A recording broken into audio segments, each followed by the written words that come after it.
All right, Rico, first and foremost, congratulations on a hell of a knockout, man. How the hands feel? How everything feeling post fight, brother?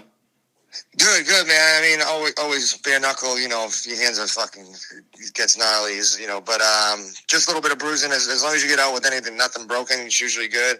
I got like a tiny, slight bicep tear, but I've done it in the past, and it usually takes a couple weeks to like rehab, so I'm not even really too worried about it. I've done it before, and a lot worse than this time. So it's just a little swollen, a little bruised. But other than that, I'm good. So I think I'll be back in the gym in about a week and a half. Looking forward to get back to it probably in March, back at Mohegan Sun. That's awesome, man.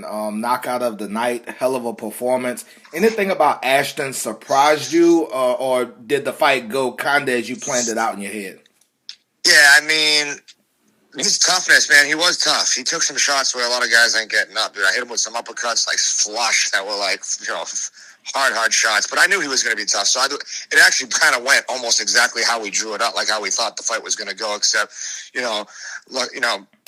we used, some range, some fakes to set up that uppercut, which literally worked out perfect.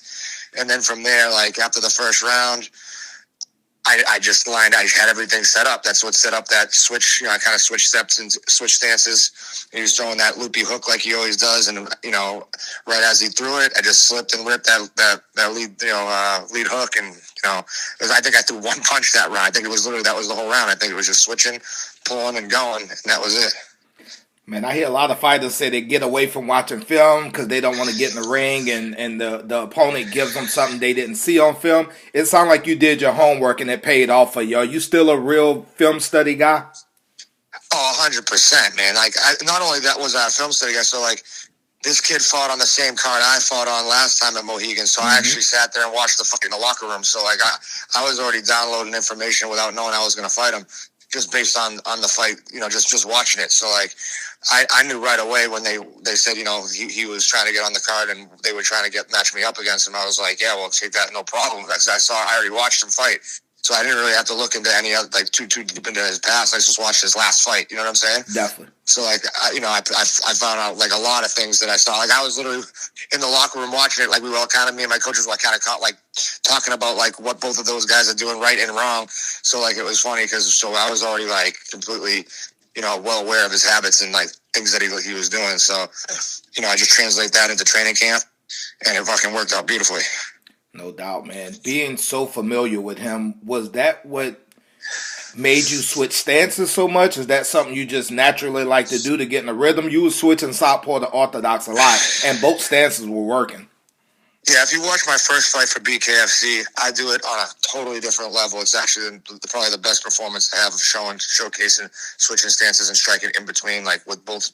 I think I dropped him with a left and a right in both different stances. And in the first fight, if you get a chance to watch it, check it out. It's like, it really showcases how I can create different angles from switching stances. And I just do that naturally just because that's how I fight. So it's like really causes a problem for all these different guys because it's not like a plan. I do it because I see it. I feel it. I know how to pull punches out of people. I know how to put them in positions where, I'm going to be able to capitalize and set traps by switching stances and just getting that extra angle or pulling them into punches or into power by switching stances. If they're trying to like float away off the lead foot, which a lot of guys are going to try to do because they're going to try to go away from the power, I can just switch my stance and hit my angle without having to take any other steps. And now I close the distance and put them right into power constantly. So it's like a constant problem for them, especially in bare knuckle, where I can, instead of having to chase you down, I can just cut off the angle with one pivot. And now you're running into power. And then you go on the other side and try to run away from the leads, off the lead side, and I just switch back to the other side and do it again. So you're constantly being stocked with power, and it makes it really hard for people to figure it out. And then by that point, they make dumb decisions, and I just capitalize. Man, I'm so glad you broke that down because I was going to say, man, to the naked eye watching bare knuckle, they just see Rico has power. Rico can punch, but I think your setups create your punching power, your angles, your feints, you switching stances. Even to a degree, your MMA background, you could just see all that come together. Did you think it would happen this quickly in bare knuckle, or did you think it would take more time?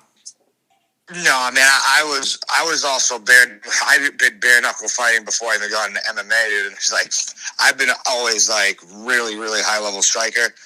The only type of times I really have any issue in MMA is if you got a fucking over the top ridiculous wrestler that just wants to hold me down and smother me, and I can't really get my offense off because the whole fight is like half the battle is just wearing the dude down for takedown defense until I can get some strikes off. You know what I mean? But now I don't even have to worry about that. So I'm willing to almost fight in 3 different divisions. You know what I mean? Like I said, like I used to be a bantamweight for MMA for forever, for 15 years almost, and maybe even I don't even know, since 2010. I was a bantamweight, and so from there, and then I made my pro debut for BKFC at 145, and then these last 2 fights I just went up to 155.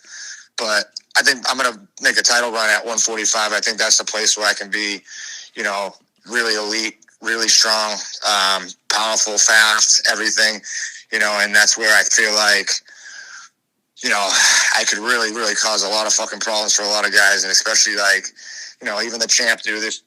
He's a really frustrating style. He's more of like a wrestler. He comes from a wrestling background, so he's really good at like just smothering people. But problem, I'll be the biggest problem for him because I've dealt with that my whole life, and I know how to time him on the way in, and I also know how to deal with the clinch. With a lot of these guys don't really understand the clinch game that I've been doing. I've got more experience in MMA than he does by a million. You know what I mean? So I've been working up the cage and the clinch more than any of these guys. I've been doing that my whole life. You know what I'm saying? So.